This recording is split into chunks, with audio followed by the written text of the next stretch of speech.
Hi ladies, how are you? Thank you so much for coming.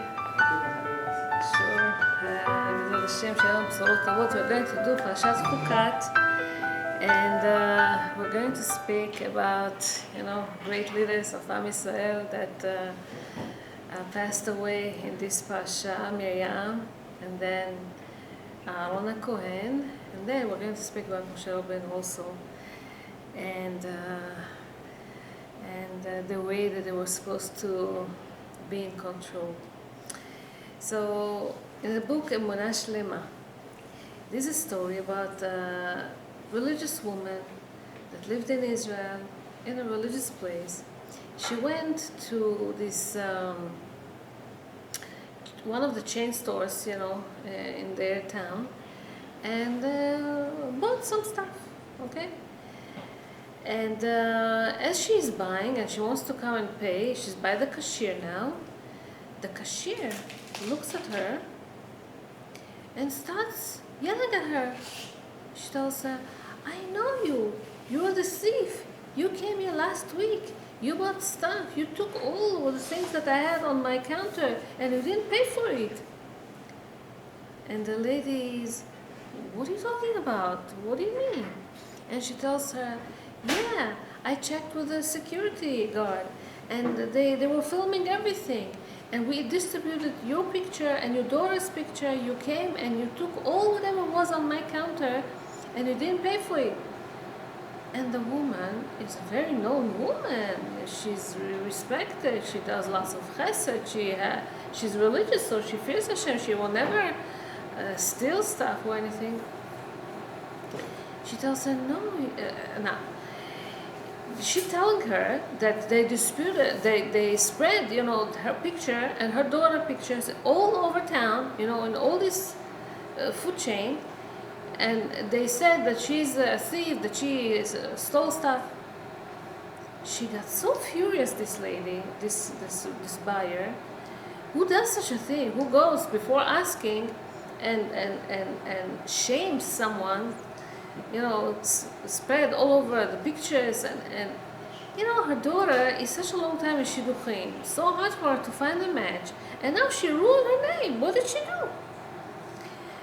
Of course she could answer her back and scream at her and says, but she was restraining herself very much, was trying to control herself, and she asked her quietly, last week incident, I remember, she told her, I bought so many things and I couldn't carry it all to the house. So I called my daughter and asked her if she can come and help me.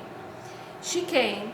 She saw, whatever was on the counter. She didn't know, that you had your own personal stuff there. And since when your own personal stuff is supposed to leave it here on the counter where people come and buy? People can take by mistake stuff. You cannot do such a thing. You know something? When she brought everything home, I saw that there's some stuff that don't belong to me.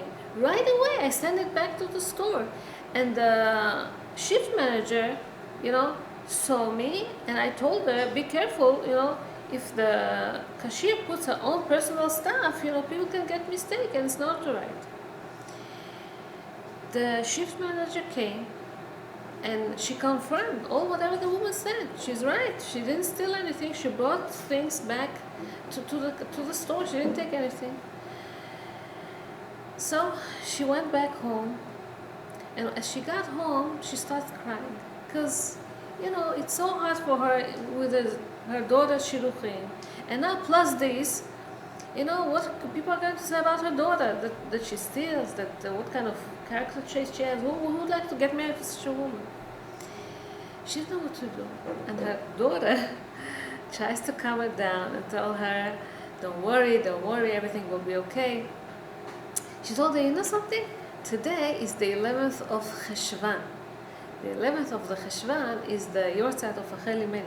She tells her, the same way Rachel Imenu kept quiet and didn't say anything to her sister. She accused her. She told her, you want to take my husband away or something, whatever she said. Rachel could answer her back. She says, excuse me, whatever. She didn't say anything. And because of her silence, because of her restraining herself, Hashem gave her two beautiful children, Yosef and Binyamin. Otherwise, we know that she couldn't have kids. And so I'll hold myself, and B'ezrat Hashem is going to give me my chatan soon, and everything should be okay. But just in case, she went back to the store to clear all the suspicion on her. She spoke with the lady, with the cashier. She told her, I was here, I returned everything. And the lady said, I'll tell you what, I had a tough day, and I got a result, I guess, that same day that she couldn't get pregnant, and she was very upset, or whatever. And she told her, okay, you know something? I'm praying for myself, for Shidduch. I'll pray for you too, don't worry. She bought her a gift, she appeased her, and everything was okay. Baruch Hashem, within that month, she got engaged, this beautiful, noble girl, and was able to get married. This is the great reward that Hashem gives to people who really restrain themselves, keep their cool, keep their composure, don't answer back, don't start the fight, don't retaliate back. However, what we see in this parasha, we see something strong. Now, whenever we speak about Moshe, whenever we speak about Aaron, whenever we speak about Miriam, or any righteous person that is written in the Torah, we have to be very, very careful the way that we speak about them. We don't even understand what was the problem. We don't understand even, because the problem was so fine that in our eyes, what's the big deal? It's not even a problem. Okay? So we really have to be very, very careful as we speak with these people. However, these things are written in the Torah so that we're going to take example and we're going to learn from them. Okay? It's not written there just to make these people small, God forbid. No, it's written there for us to learn a lesson. Okay? To take an example from these great, great people. So, what was the sin of Moshe and Aaron? Miriam Aneviyah passed away in this parasha. Parashat Chukat. She was a great, great woman. She was 106 when she passed away. I'm sorry, 126 when she passed away. And the moment that she passed away, the well that was going with them in the desert, the well that from that well, they got all the water for millions of people each and every day for the last almost 40 years, disappeared. And people came to Moshe Rabbeinu and Aaron, and they said, hello, what are we going to drink now? Now, similar incident happened already. In Parashat B'Shalach, book of Exodus, Shemot, it said over there that they came and they complained about the water, and Hashem told Moshe, take your staff and hit the rock and give water to all these people. And now, Moshe and Aaron are mourning. They're in a tent, they are mourning. Their sister she died. And so, instead of coming and pay tribute for this righteous woman that just passed away, talk about her quality traits, talk about all the great things that this lady have done to the nation, okay? They come and complain. Moshe Rabbeinu got very upset. Hello? We are mourning. Don't you pay attention? Don't you know? We're in a very low state now. We don't feel the greatest. And you come and you spill, salty water on our pain, and what's the idea? Now, Hashem told Moshe this time not to hit the rock, to speak to the stone. But he told him to take the staff. So if you're supposed to take the staff, okay, and you're supposed to bring water like you did once, what's the big deal? He didn't find the rock. The rock disappeared. You know something? There were these Leitzanei Hador. Leitzanei Hador were these people that always question the righteousness of the leaders of Am Yisrael. Abraham had these people, King David had these people, Moshe Rabbeinu had plenty of these people. They came and said, Moshe Rabbeinu doesn't even know what to do. He cannot create this miracle. He doesn't know. That rock, that well that we had, okay, it was because of Miriam. But now she's not here. He doesn't know how to take out water. And Moshe, when he got this order to take the stuff, he understood he's supposed to hit it like last time. However, he didn't really pay attention to what Hashem told him, and this is because he got upset. He got upset at the Jewish people. He told them, Shimuna Amorim, okay? Listen, you rebels, you always rebel. And because he said that, you see that he was very, very upset. He was angry. And Aaron HaKohen didn't rebuke him. Aaron HaKohen didn't rebuke him. And therefore, both Aaron and Moshe were punished.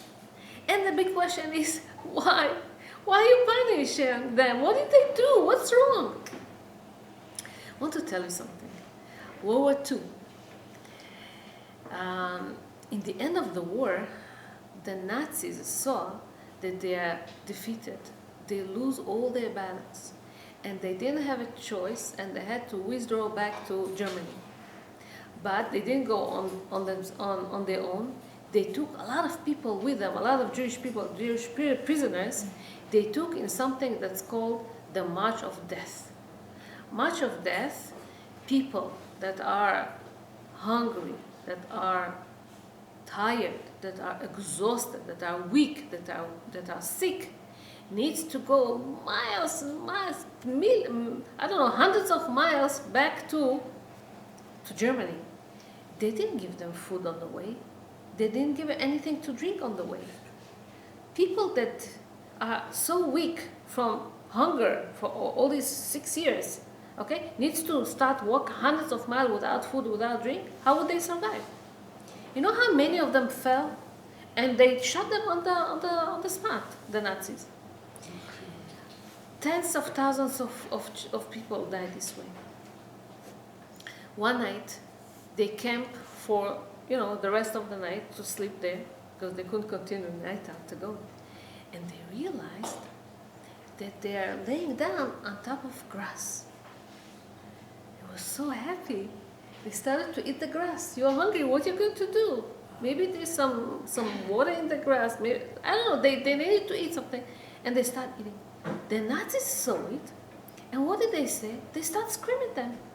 You taking food that belonged to our animals. This grass belonged to sheep, to cows, to other animals, and you take food from our animals?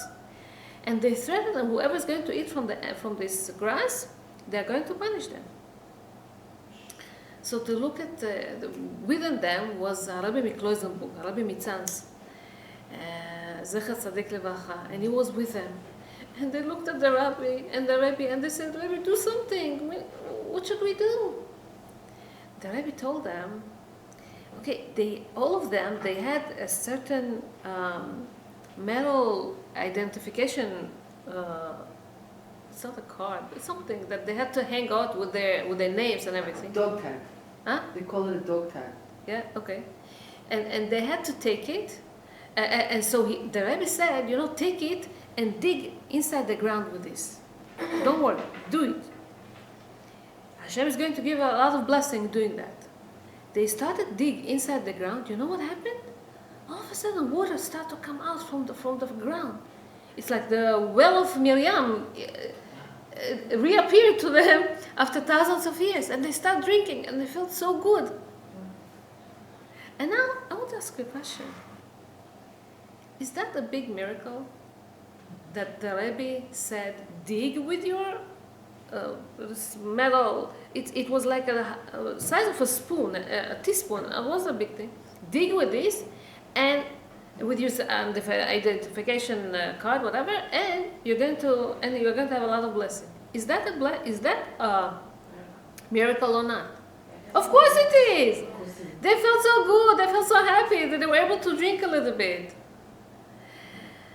Why wasn't that good for the time that the Jewish people were in the desert? Moshe Rabbeinu is hitting the rock. You know what happened? It took out water.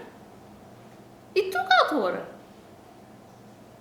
So what's wrong? Why you was punished so severely? Hashem told him, you and your brother, you're not going to go into Israel. What? What did they do wrong? Hashem said, Yan kilo, because you didn't sanctify my name. You didn't listen to me, you didn't sanctify my name. And the big question is, what exactly happened? What was wrong? What was the big thing that they were supposed to be punished so severely? So the rabbis, they explain something very, very interesting. In every situation, in every circumstance, there's an order from Hashem, okay?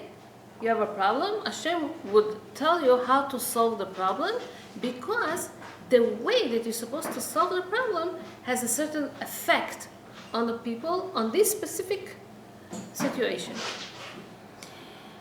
Years ago, 39 years ago, when they just started their journey in the desert, Moshe was supposed to hit the rock. Now, Moshe was not supposed to hit the rock. Now he was supposed to talk to it. You know what's the difference between hitting the rock and talking to it? So the rabbis here, they compare it to a little boy. Sometimes when the child is very, very small, okay, in order to teach him a lesson, okay, especially years ago, today we don't use these methods anymore. In order to teach a child a lesson, sometimes you have to hit him, or to be on top of him, tell him, show him. However, once he grows up, you don't need to show in action. It's enough that you talk to him. And this was the difference between the order that was given 39 years ago and now. When the Jewish nation, they were small, meaning they were just formed. They just came out of Egypt. They just formed as a nation. They came out from slavery. They had a lot of bad habits. They came from slavery, so they came with, they used to worship idols there. They used to do all kind of stuff. Now, okay, so they were small, and Moshe was supposed to hit the rock. A rock, it's something very solid. It's something very strong. It's a flint. It's a hard stone. And when you hit it, it means you're very, as a nation, they're very stubborn.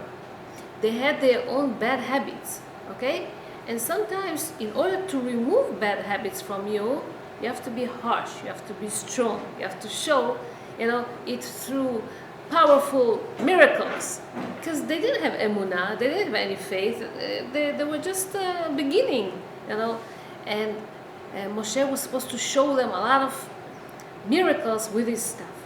However, now that they're grown up, now that they're so many years in the desert, they're wandering from here to there, from there to there, they learned a lot of stuff. They understood. They grew up. They became mature. And so there's no need in hitting anymore. There's no need in using harsh or showing, miracles, in a strong way. It's enough that you're going to speak to the rock. Once you're going to speak with a stone, it's enough. No need for more than that. Just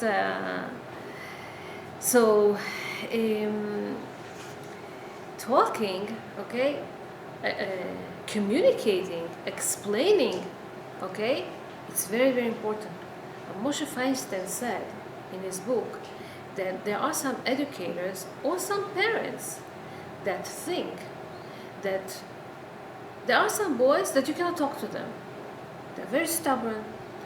They have a very tough heart. You cannot really penetrate and go through them and explain them if you're not sometimes either violent or do it through a punishment. Today, Baruch Hashem, we're not violent and we don't use violence, we don't slap, we don't hit, we don't do this stuff. But let's say use punishments. And the truth is that Hashem wants us to relate to our children not through punishments. Many times it could be through talking to the child, explaining him, communicating with him, right? many times these methods work so much better than punishing. Why to be so negative? Why to be so much rebuking? Why to be on top of him? Many times you can go through your child's heart through good words, good examples. Okay, it doesn't have to be through negative.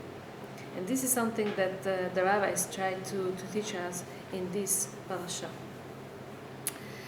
Rambam says that Moshe had a big problem over here. Moshe, he got angry, and this was his biggest mistake in this incident. So as I said, the well of Miriam disappeared. Now, in the past, Moshe already did this miracle. Hashem didn't want him to perform another the same miracle. What for? He went already through this. He doesn't need to perform the same thing. Now Hashem wanted him to speak to the rock. When you speak to a rock, okay, it means that a rock, it means that a rock would do something that Moshe asked him to do. And if a rock even can understand it, definitely a nation that comes into Israel now, they're so scared of the enemies that will be there. They're so scared how life is going to be there, what's going to happen. Hashem assured them that He's going to take care of all their needs, that He's going to destroy all their enemies, that everything will be okay. They can turn to Him and He could do the miracle. So, and this Moshe and Aaron could not do for some reason at this incident. Moshe got angry. He said, "Listen, the rebels, you're always against, you're this, you're that." Whatever he said about them. Moshe showed here, and again, I'm so sorry that I'm speaking about Moshe, but we have to learn from this. Jewish nation looked up to Moshe. They wanted to emulate him. But here we showed them a bad example. What happens when somebody sits on your nerve? You're allowed to get angry? You're allowed to get upset? You're allowed to answer back and to say whatever you want and to call names and to curse, God forbid. Moshe was wrong here. This is why he was punished. We're talking about Chilul Hashem that he did. He didn't make the name of Hashem great. Let's explain this a little bit.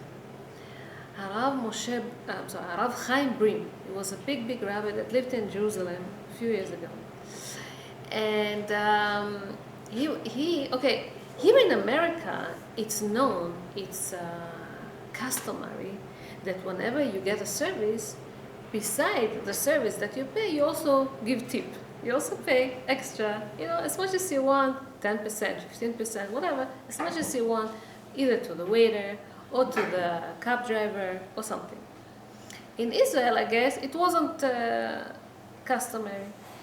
Harav Chaim Brim, every time he used to take a car service, okay, in Israel, they use some kind of a meter. You get into the car, from the time that you are in the car until you leave the car, you have to pay for this time. Doesn't matter if there's traffic, doesn't matter whatever, it takes, and you pay for the time. So he puts on this meter, and let's say the guy is supposed to pay $50 or whatever. He's supposed to pay $50. Harav Chaim Brim used to give always extra. Another $3, $4, $5 extra, $2, doesn't matter. A small amount, not a big deal. He used to give it extra. One day he's traveling, going on this car service with his daughter, and he paid extra, like he usually does. The driver said, no, Rabbi, you don't have to pay me so much. No, it says only $30, not more. And the rabbi said, no, I really appreciate the fact that you were patient with us, that the ride was pleasant, everything was okay, thank you so much. The driver liked it. He was so impressed by the way that the rabbi, was behaving and the way that he appreciated him. A few weeks later, his daughter was looking for a ride. She's calling car services, no one comes. She goes down to the road, to the street, and she tries to get a car service. No one stops. Everyone is so busy, no one stops to her. And then this driver stops for her. He told her, I remember you were going with your father. Your father paid me a special tip. Come in. I don't have the time. I'm so busy. But because you are the daughter of your father that gave me this tip, I stopped for you. He told her, you don't understand.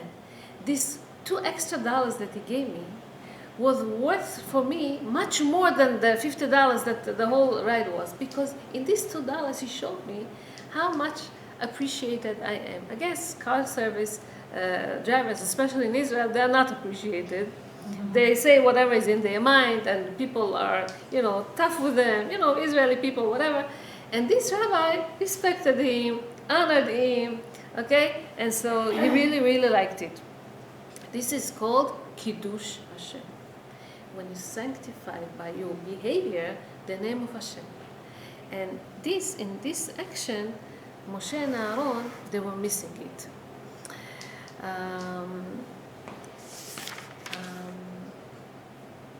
Rav Bakshi Doron, he explains even more on this thing. Naturally, when Miriam passed away, the brothers, they were mourning. She was so special woman, and they were sure that the nation are going to come and pay tribute and speak about her, how special she was, how she helped the whole nation, basically how she created the nation with her positive thinking, with her support, with the encouragement to the ladies. Come on, we can do it. Have children. Don't worry. Tomorrow will be a better day. She was really a very, very positive woman.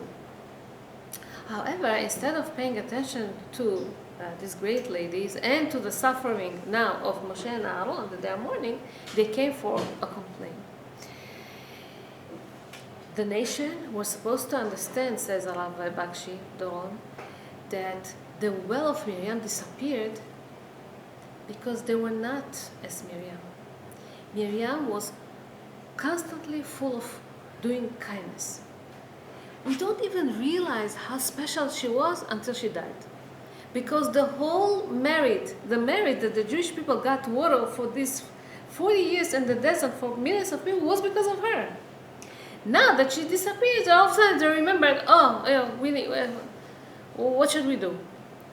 So instead of emulating her and do chesed, they started to criticize Moshe and Aaron. Why did you brought us here? We're going to die here. You're always like this, and whatever complaining that they had. Moshe and Aaron thought that they were not considered the people. And so they didn't even think how to solve the problem. And this was their problem, says Rav Bakshi Doron. And he relates to other Mefarshim. It's all whatever I say, it's whatever all great people that say, great rabbis. Moshe and Aaron, you see that there's no water. Hashem says to them, so you're going to sit and mourn and the whole people are going to die from thirst? You have to think about this. You're leaders. You cannot dwell into your problem, into your sorrow, and forget about the whole nation. You're supposed to do something about this. And because they did not, the people came and complained. And it was a right, justified request of the nation. There was nothing wrong when the nation asked for water. They didn't have water. And Moshe and Aaron, they overreacted. And that was the problem. So, when we do an action of kindness, okay, we're doing good to others, we're doing good to ourselves. A lady asked me yesterday, when you do sometimes action of kindness, people take advantage of you. Yeah? Could be. People can take advantage sometimes. It's true, people could. But when you do action of kindness, you never lose from it. And it's a law, and you have to understand this. Rav Stern he's a very special rabbi he's a rabbi of Shchunat Ezrat Torah in Yerushalayim. And he had this disease, lo aleinu, that his large intestine had a disease, and the doctor told him that they need to cut it off, lo aleinu, And then afterwards it's going to be very difficult, very, very hard, because he's not going to have normal life afterwards. It's going to be a suffer, a whole big thing. But they have to do this operation. So he consulted with many doctors, he had to do it. Okay, he was very afraid, he was very scared of this operation. But what can he do? And night before he's supposed to go into surgery, he dreamt a dream. A man that he helped him 40 years ago came into his dream. And he told him, and he remembered who was this man. This man was an old man, a lonely man, that was in one of the nursing homes in Yerushalayim. And Harav Stern, he had this custom to go and visit lonely people. He learned it from one of the rabbis, Rav Arya Levin. He used to go and visit sick people, and he learned it from him, and he also went to visit these lonely people. Once he came to this nursing home, and he saw an old man that is suffering, he is painful, he cannot find himself. He turned to him and says, "What happened?" He said, "I cannot go to the bathroom for the past I don't know how long, and it kills me." So he went to the nurse in the front, and he told her, "This man suffers. Maybe you're going to take him to the hospital." She said, "No, we cannot take him to." Why not? Because we went to his family. We asked him that if he's going to go to the hospital, they have to take care of this. They have to pay. It's money that a hospital takes money, and the family didn't want to pay. They said it's our responsibility, the nursing home, and the nursing home management said no, it's their responsibility. And that's why this guy stays like that and he suffers. So Hafstein felt so bad. He said, "Okay, I'll take him to him. He suffers. You need to take care of this." He ordered an ambulance. He took him to the hospital. He was with him all the way. And very quickly, the doctors took care of it. And he was released back home the next day already. However, the hospital and the ambulance, they charged him a lot of money. He didn't have this money. So he asked the nursing home, who is this man, and maybe I can ask his family. He saw that it's a very respected family. He's a very respected man, this guy. And they have money, it's not that they don't have. So he turned to the family and asked them, "I took him, maybe you want to pay me for this?" They say, "Why did you intervene? Who asked you to do that? It's the nursing home responsibility, it's not ours." And he says, "But he was suffering." He says, "It's not our problem, and it's not your problem too. We don't want to pay you for volunteering and taking this." So they didn't pay him. He said, "Okay, fine, no problem." A few weeks later, another time, this man started to suffer. He was there. Oh, he took him to the hospital. He asked the family. His family says, "Not our problem." 4 or 5 times like that. Only the last time they paid him, the family paid him. 4 or 5 times he had to take it, and then that's it. He forgot from this incident altogether. And now this person, the older person, come to him. Huh? What happened to the bill? He had to pay it. He paid himself. Now this old person come to him in a dream. He said to him, "I came to the heavenly court, and I asked them, the man that helped me in my problem, and it's the same similar problem in the large intestines, whatever, is going to suffer from the same thing." So in heavens, they decided that I'm right, and I'm coming you to the dream, and I want to give you the big news, the good news, that you're going to go through the operation, but they will not cut you off anything, and everything will be okay, and you're going to be healed, and everything, because of the great chesed that you did with me years ago. He got the good news, and he felt so much relaxed. He was very scared. He was very nervous of this operation, and he understood it's a good dream. It's a true dream. So he was so much relaxed as he went through the operation, and the doctors came to him later, very big doctors, and told him, we don't understand, it's a big miracle, but we didn't really have to cut off anything, and you should be okay, and everything will be fine, and that's it. So I'm saying, when you're doing a chesed, okay, it looks to you at that moment that people take advantage, and that's not fair, and da-da-da. But Hashem pays full for any action of kindness that you do. And this is something that we have to learn from Miriam and Aviyah. So Rashbam said something interesting. When it says that Hashem told Moshe, take the stuff, doesn't say take your stuff, take the stuff, there were two.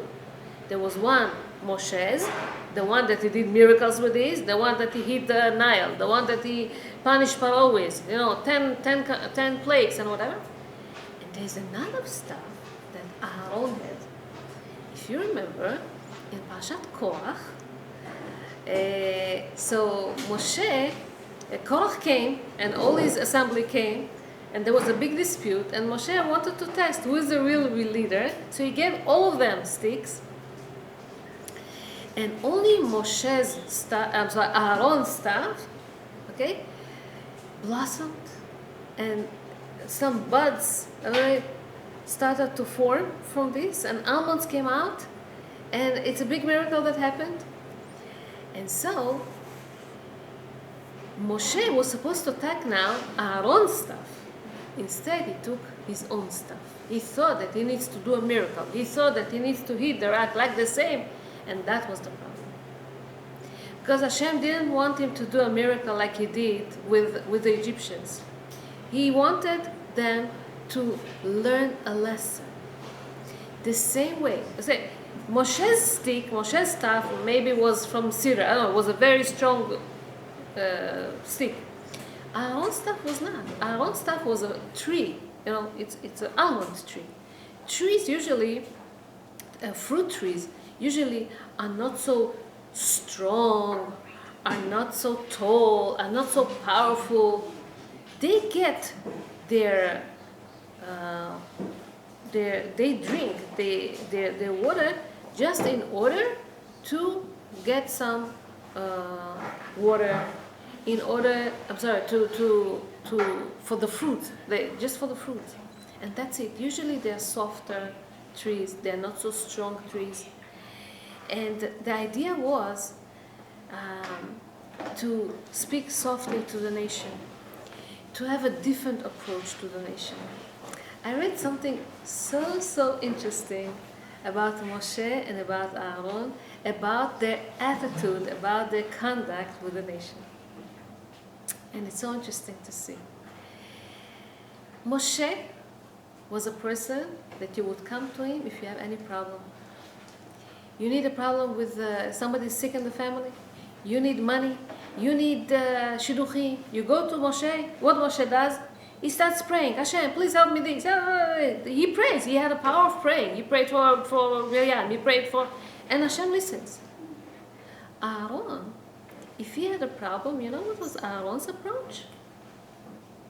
Aaron, it says about him, Vaidom Aaron. Aaron kept silent. His 2 children died. He never questioned Hashem. Moshe keeps questioning Hashem every second. Everything that he bothers him, he says, Hashem, why are you doing this? And Aaron wasn't like that. Aaron accepted with love. Not just accepted, with love. Hashem, whatever, it's okay, it's fine, I'm okay with it.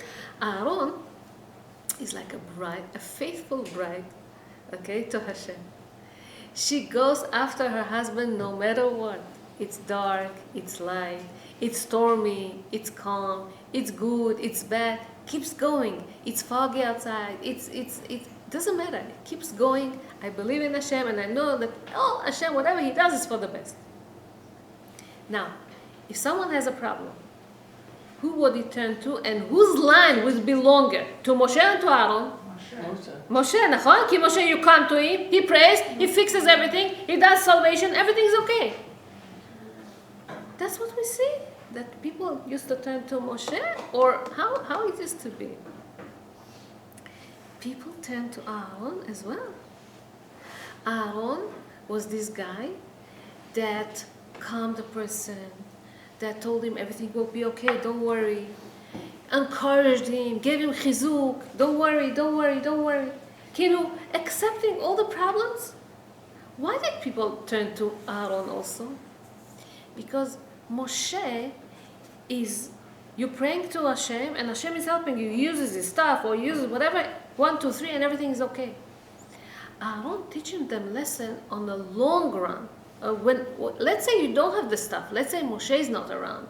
Can you survive in the turbulences of life? If you get enough chizuk, if you have enough emunah, if you have enough inner strength, you will be able to pass through the problem. But if not, if Moshe is not around, what are you going to do? So it's different approach of Moshe and Aaron, and Hashem wanted both of them to lead Am Yisrael, not only Moshe, not only Aaron. Aaron understood too much the nation. Aaron understood Moshe too much good, too much.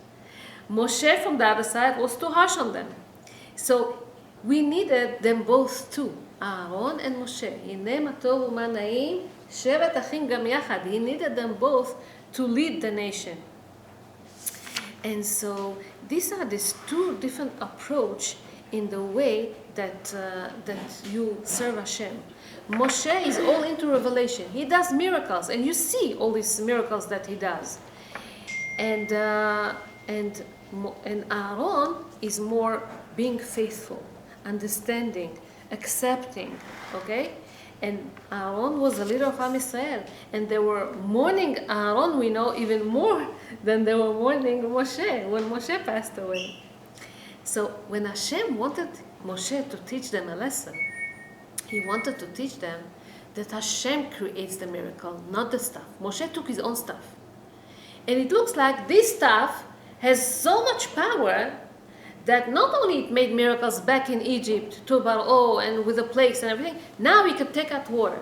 No, Hashem didn't want this message to reveal to Am Yisrael. And Moshe made a mistake over here. He had to take our own stuff, the more gentle one, that talks to, that is more softer, that penetrates more into the person than harsh words, okay? And so, and Moshe and Aaron, they missed it. They didn't understand it in here. So this was their problem in this chet. Again, very fine thing. We don't even understand what's the problem. But that's how Hashem is so strong. Was so careful with the punishment of these people. So. So sometimes we get all kind of, let's say, punishments from Hashem. So is it really a punishment? Is it a slap on our face? Or is it a candy maybe? Is it something good that happens to us? Rav Pinkus once explained it in such a way. He said, let's say an old person comes to a shul. And he has a bunch of candies in his pockets, and he gives it out to the kids. Usually, what's the response? You say thank you, you smile to him, and you put it in your pocket, or you take it and you eat it. Yeah? You don't go to the old person and tell him, who gave you permission to give candies to all these kids? Did you ask the parents? People usually don't do that. However, if this small child in the shul, he acting out, he's too into mischiefs, he throws out, or he said something wrong, and the old man comes and slaps on his face, what are you going to say? We're all going to come to him and attack him. Hello, who do you think you are? Are you his father? Why are you punishing him? So who is allowed to punish? Just a father or mother, a parent, somebody that's close to the child, somebody that Hashem, when he gives us sometimes punishments, okay, he is giving it because he's a loving father. Sometimes I guess it's for our own benefit. We don't understand it at that moment. However, in order to give a punishment, you have to be a loving father. Otherwise you cannot, no one is going to accept it. One of the rabbis here, there was a very known rabbi in Bnei Brak, that there was this girl that used to come for him for consultation always. She didn't have a father, she was orphaned, and her mother just started to become religious, so she didn't really know much, she couldn't really help her daughter. And so she used to go to the rabbi for all kind of questions that she had. She used to ask the rabbi these questions. She used to learn in seminar, or Achaim, Bnei Brak, a Sephardi seminar. And one time she started dating, and she came to the rabbi to ask. She met this guy. He has a lot of advantages, but he has a lot of disadvantages too. And she has a lot of doubts about him. She doesn't know if to continue, if she get engaged with him or not. She didn't know. So she spoke with the rabbi. She told him all the pros, all the cons, what's good in him, what's bad, whatever. The rabbi thought that this guy is not good for her, but he said he didn't want to take responsibility. He said, let me go and ask Rav Shach. That's that time he used to live at that time. I'll go and ask him and see whatever he says.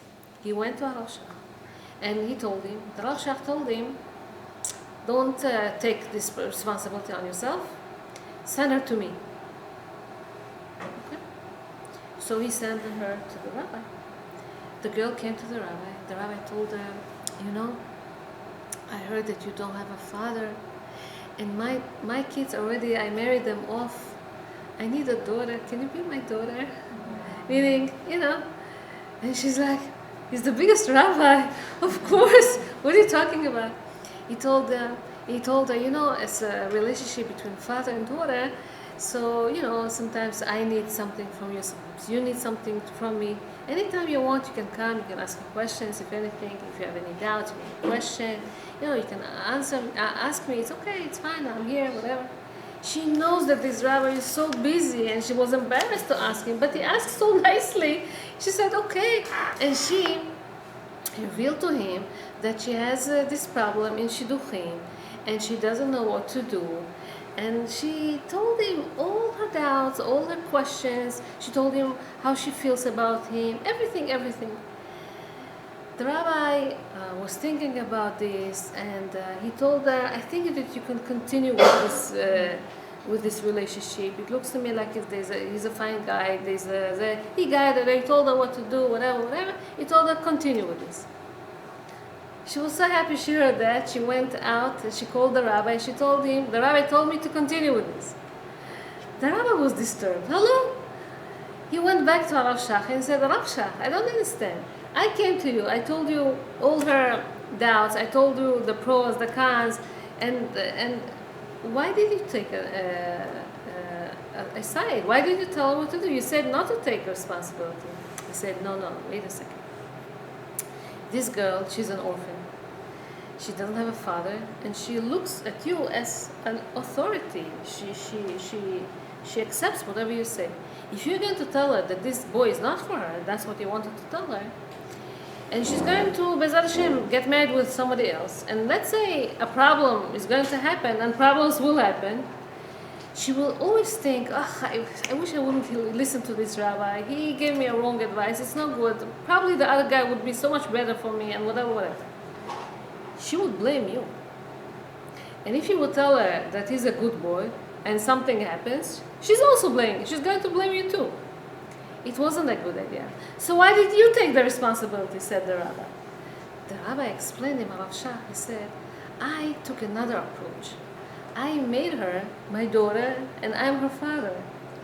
And a father can tell her, sometimes when she goes wrong, but I had to gain her trust first. I had to speak to her. I had to make her so comfortable.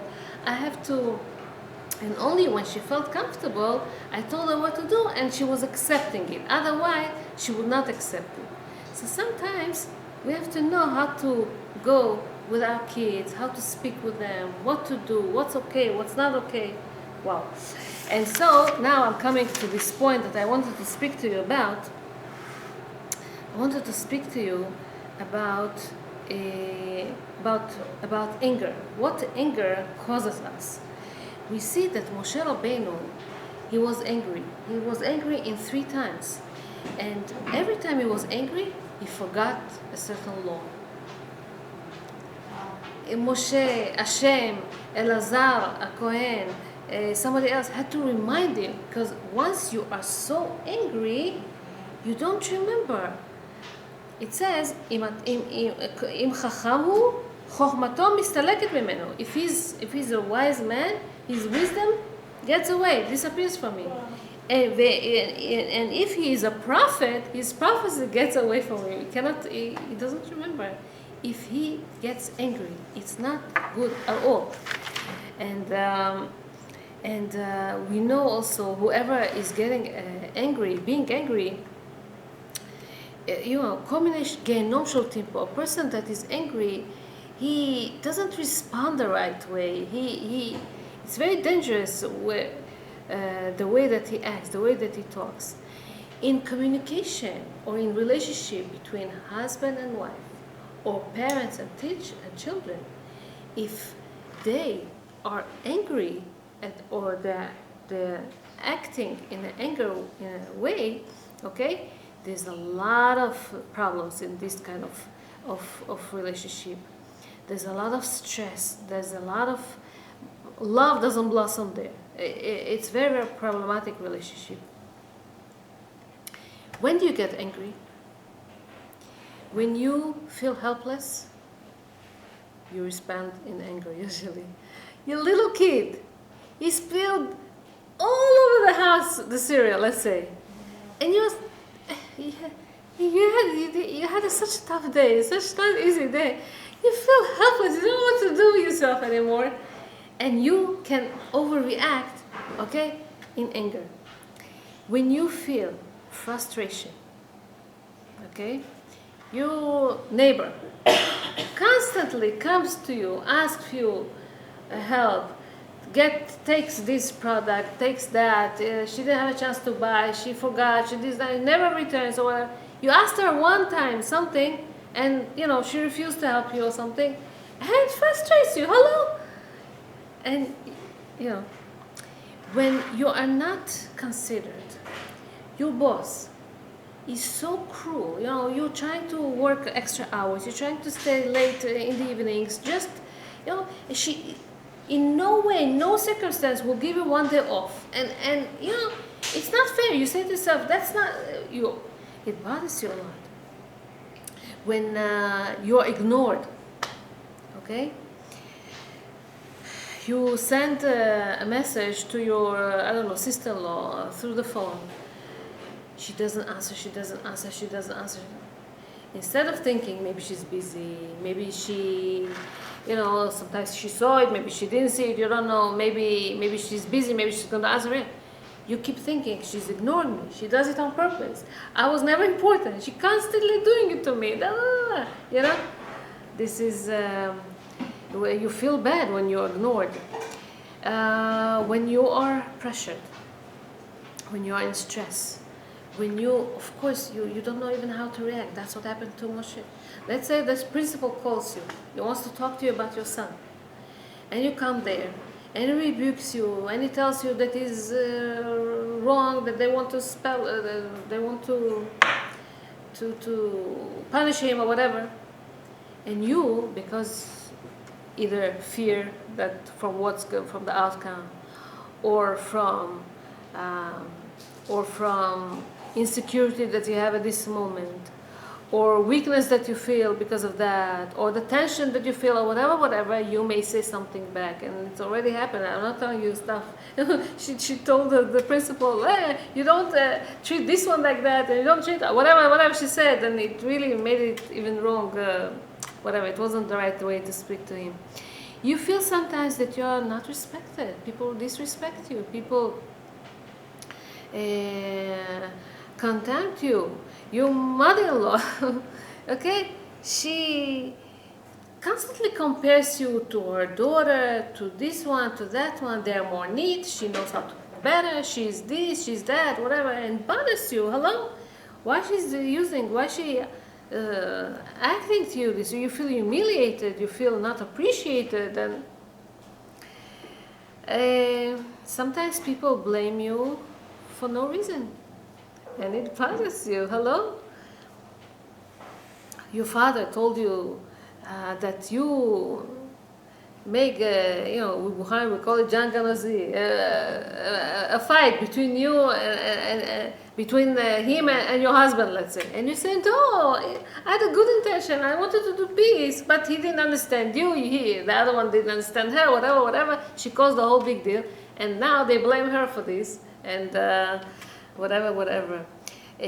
So sometimes sometimes you are in certain circumstance that cause you get angry, and you just have to pay attention to this. What makes you get into this bad temper?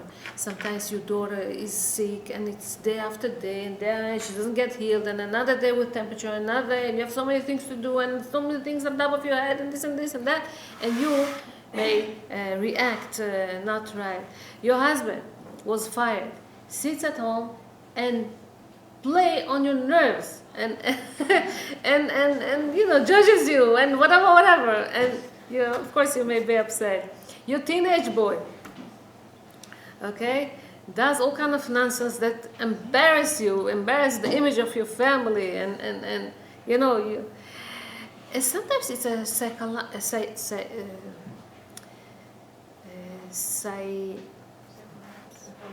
not psychological.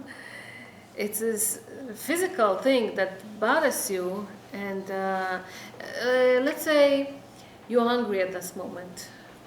You have a headache.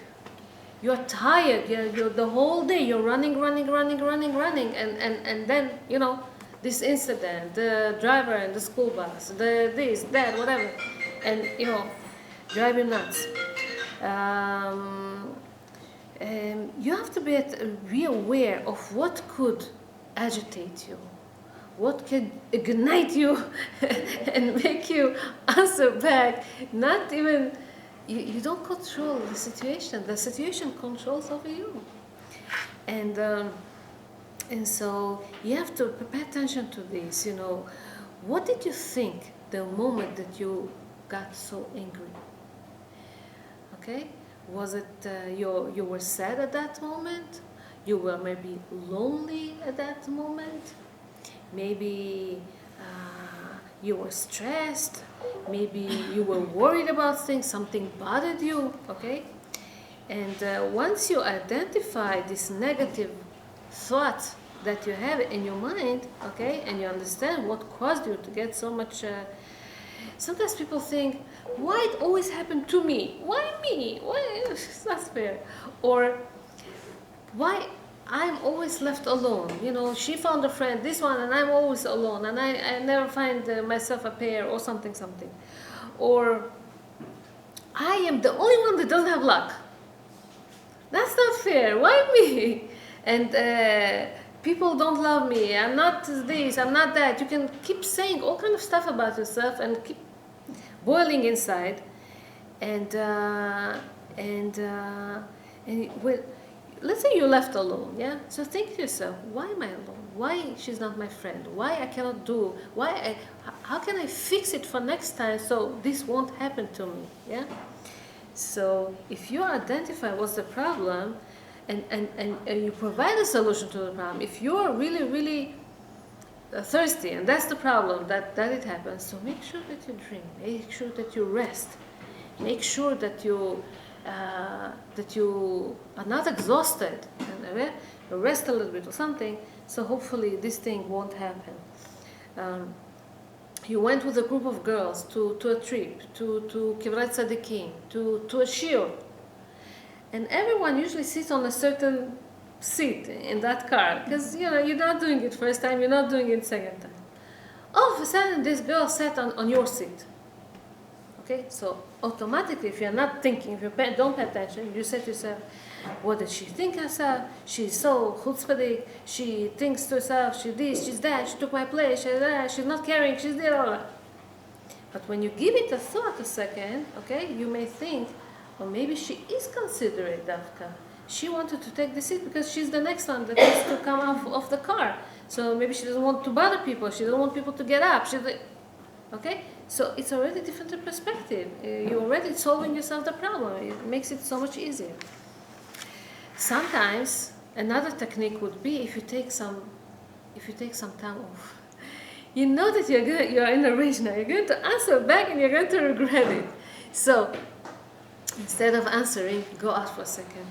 Clear your mind, drink something, do some kind of exercising, count till 10, count till 20, I don't know how much you count, just calm yourself down a little bit so that you're not going to answer to your boss, to your husband, and you know you're going to regret it, to your teenage boy that may hate you for this, and whatever. So think about this. I want to tell you, it's a very, very strong example. I want to ask you, what do you think about this?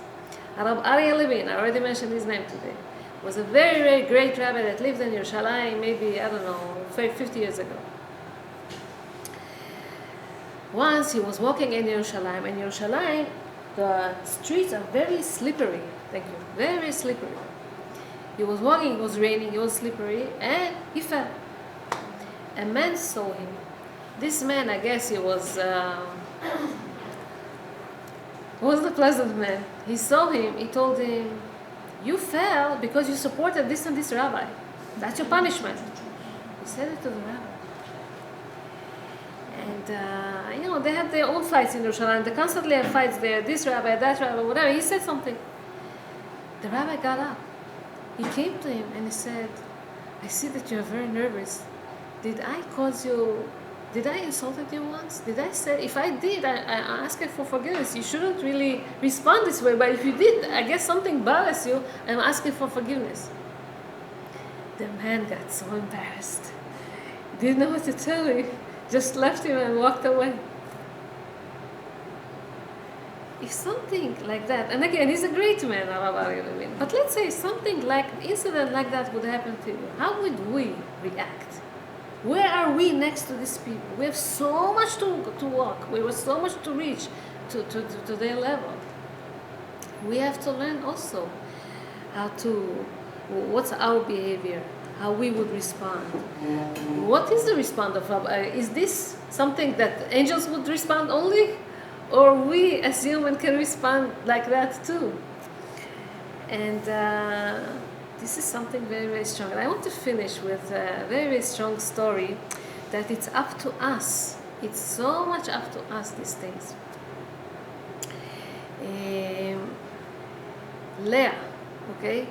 There was a woman that lived in Israel, and her mother was admitted to the hospital because of some kind of disease or whatever. She had a problem. She had to go through a surgery. And after the surgery, there was the body got infected somehow. The blood in the body got infected, and the doctors could not identify what type of germ was it, what type of microbe, or what type of infection was it. So they didn't know which antibiotic to give her. So, as a part of her ishtadlut, taking care of this problem, she went to Harav Fisher. Harav Fisher used to give consultation to people in all kind of health issues, what to do. She came to him and she asked him what could they do, because the mother's life is in danger now in the hospital. Harav Fisher, he was also looking into names. Usually, he checked her name, he checked her mother's name, he checked her parents' name, her husband's name. He took all the names. He told her, "I see that the names are okay, no problem with the names. There's some other problem here," he said. "Maybe you have some bitter feelings toward your mother?" She was shocked. And she started to think, this girl, her father passed away when she was 4 or 5, maybe 3. She was very, very small girl. And her mother took care of her as a single mom, took care of her. She had to go to work, and it was overwhelming, it was too much. However, she was the youngest girl, and the mother loved her very much, and everything was okay. At the age of 5, her mother remarried. And this is where all her problems started. Because now she had to share her mother's love with a whole bunch of strange kids that she didn't know. And it bothered the girl all this time, all these years. It bothered her why her mother had to remarry. Now as she thinks about this, it was the best thing that happened to her mother. Otherwise, she would stay lonely.